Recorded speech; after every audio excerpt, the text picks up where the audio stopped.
नमस्कार मित्रों, astrology with Shyam Kumar Sharma channel में आपका बहुत स्वागत है। मैं श्याम कुमार शर्मा भगवान शिव से ये प्रार्थना करूंगा कि आप सबको सुखी रखें, सुख समृद्धि आपके घर में हमेशा वास करे, लक्ष्मी आपके घर में स्थायी रूप से रहे और आप हमेशा स्वस्थ रहें। मित्रों, आज हम बात करेंगे पद्म पुराण की। जो पद्म पुराण है उनके बारे में संक्षिप्त में आपको बताऊंगा।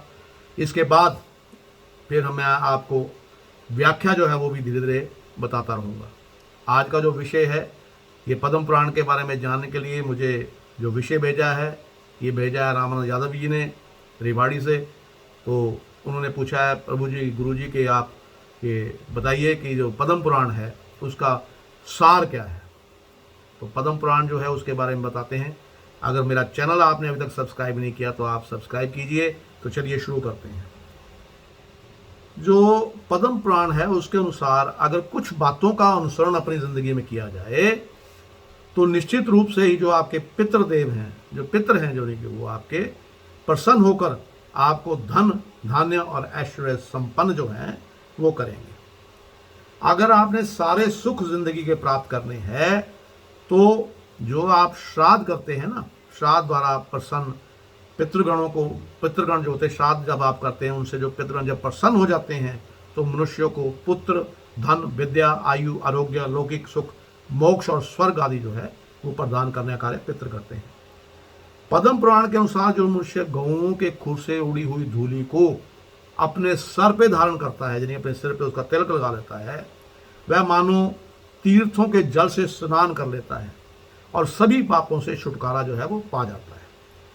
पद्म पुराण के अनुसार जो मनुष्य गौ माता की सेवा करता है उसे गौ माता अत्यंत दुर्लभ वर जो है वो प्रदान करती है। वह गौ भक्त मनुष्य पुत्र, धन, विद्या, सुख आदि जिस वस्तु की इच्छा करता है वह सब उसे प्राप्त हो जाता है।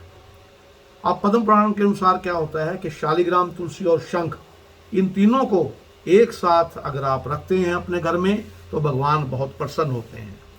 पद्म पुराण के अनुसार दीपक, शिवलिंग, शालिग्राम, मणि, देव प्रतिमा, शंख, मोती, माणिक्य, हीरा, स्वर्ण, तुलसी, रुद्राक्ष, पुष्पमाला, जपमाला, पुस्तक, यज्ञोपवीत, चंदन, यंत्र, फूल, कपूर, गोरोचन, इन वस्तुओं को भूमि से रखने से, अगर आप इनको भूमि में रखते हैं तो बड़ा महान पाप लगता है। इनको कभी भी भूमि पर आपने रखना नहीं है।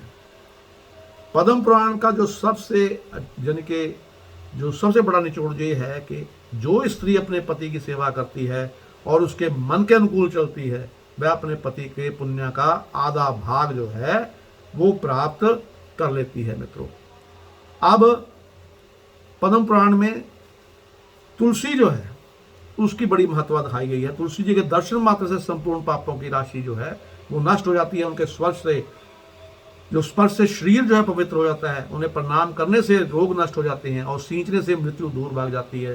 तुलसी का वृक्ष लगाने से आपके घर में हमेशा जो है सुख शांति रहती है। अब कई लोग पूछते हैं कि पद्म पुराण में आखिर किनका वर्णन है। पद्म पुराण में भगवान विष्णु की बस विस्तृत महिमा की गई है और उसके साथ भगवान श्री राम तथा श्री कृष्ण के चरित्र, विभिन्न तीर्थों का महात्म्य, शालिग्राम का स्वरूप, तुलसी महिमा तथा विभिन्न जो व्रत आपके द्वारा रखे जाते हैं उनका सुंदर जो वर्णन है वो उसमें पद्म पुराण में किया गया है। अब लोग पूछते हैं कि जो पुराण है उन सबसे बड़ा पुराण, उसमें जो 18 पुराण है उनमें सबसे बड़ा पुराण जो है वो कौन है। तो मित्रों, मैंने आपको कल जो बताया था, स्कंद पुराण सबसे बड़ा जो है पुराण वो भगवान शिव जी के पुत्र स्कंद कार्तिकेय जो हैं उनके नाम पे है स्कंद पुराण। इसमें जो है 81,000 श्लोक हैं मित्रों। और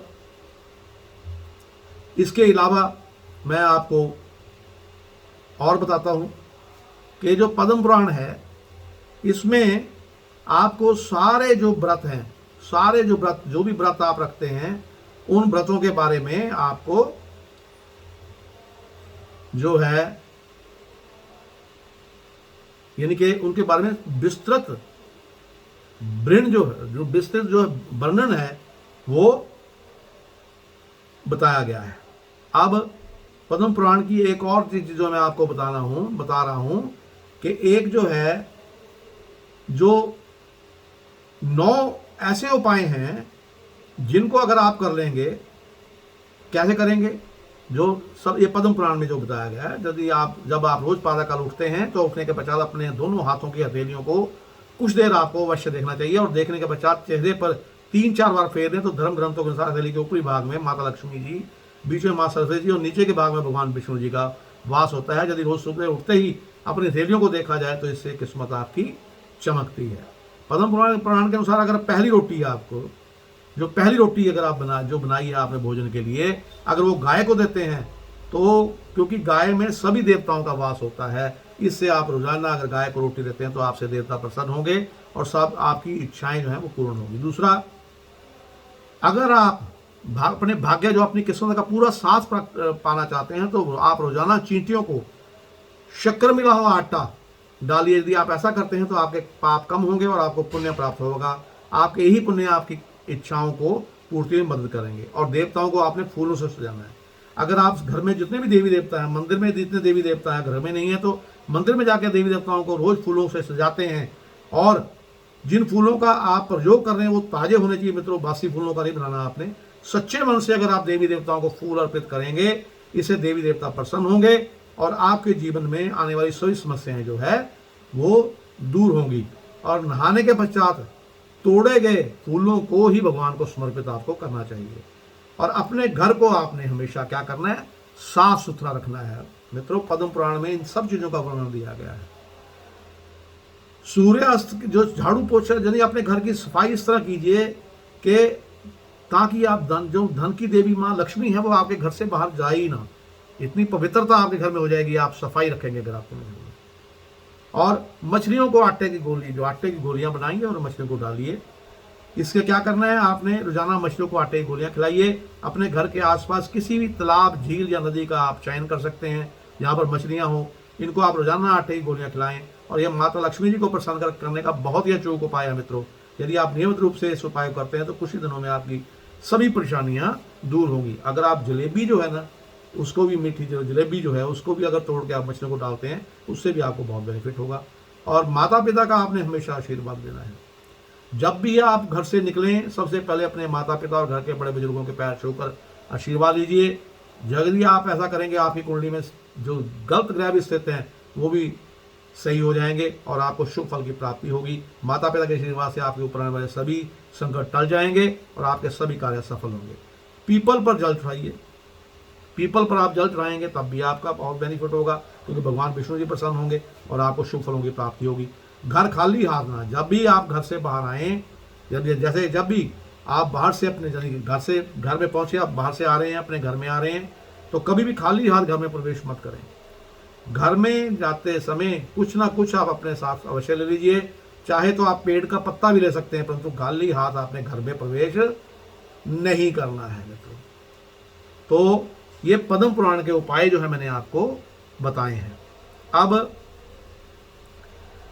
पद्म पुराण का जो मंत्र है, ये गणेश मंत्र जो है, ये मैं आपको बताने जा रहा हूं। अगर आप 10 दिन जो है पद्म पुराण के इस मंत्र का जो है जाप करेंगे तो आपको जिंदगी में आपकी कोई भी विघ्न जो है, कोई भी समस्या जो है वो नहीं आओगी मित्रों। क्या है, गणपतिर विघ्न राजो लंब तुंडो गजाननी द्वेता तुरश्च हेरंब एकदंतो गणाधिप विनायकाश चरुकर्ण पशुपालो भवात्मजे। ये मंत्र पद्म पुराण में बताया गया है। इसको 10 दिन तक आपने, यानी कि ये जो है मंत्र, इसका जाप करो आप हर रोज, सुबह करो, शाम को करो, तब भी आपको इसका फल जो है वो 100% माना गया है, मिलेगा इसका फल। और पद्म पुराण में ये भी कहा गया है कि पुत्रों के लिए माता पिता से बढ़कर कोई दूसरा तीर्थ नहीं होता। जितने मर्जी तीर्थ आप कर लो, लेकिन माता पिता की अगर सेवा करेंगे आप तो जिंदगी में आप कामयाब होंगे। और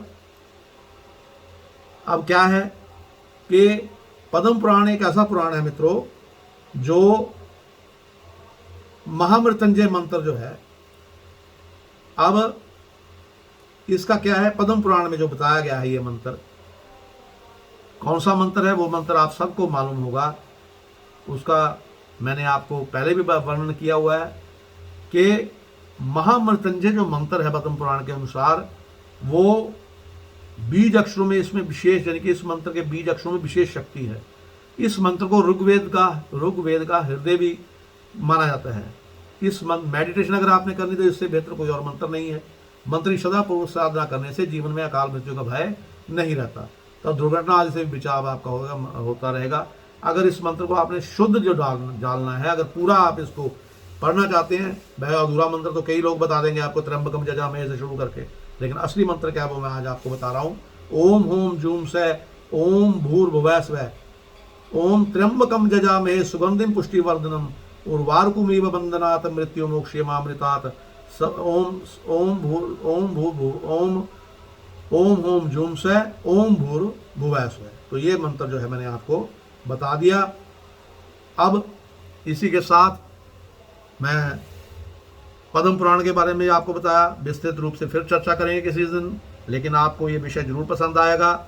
मित्रों, अगर आपने मेरा चैनल सब्सक्राइब नहीं किया तो चैनल सब्सक्राइब जरूर कीजिए। जितना बड़ा हमारा परिवार होगा उतने अच्छे अच्छे वीडियो मैं आपके लिए लेकर आता रहूँगा, और आशा करता हूँ कि आपको मेरे द्वारा जो विषय बताए जाते हैं वो पसंद आएंगे। अगर आपको नहीं भी पसंद आते, कोई कमी रह भी जाती है, तो आप कमेंट कर सकते हैं। मेरे वीडियो देखने के नीचे कमेंट सेक्शन में जाके कमेंट कीजिए, जो कमी पेशी होगी दूर करने की कोशिश करेंगे, क्योंकि जब मैं आपको कुछ बताता हूं तो मैं भी कुछ सीखता हूं। इसलिए मैं आपका बहुत धन्यवादी हूं कि आप मुझे कई प्रकार के विषय भेजते हैं। जैसे किसी ने स्कंद पुराण के बारे में भेजा, किसी ने पद्म पुराण के बारे में भेजा, तो मैंने उनके बारे में शॉर्ट में आपको बता दिया है। डिटेल में चर्चा फिर किस दिन करेंगे। तब तक मैं अपनी वाणी को विराम देता हुआ आपसे विदा चाहूँगा। नमस्कार, आपका दिन शुभ हो।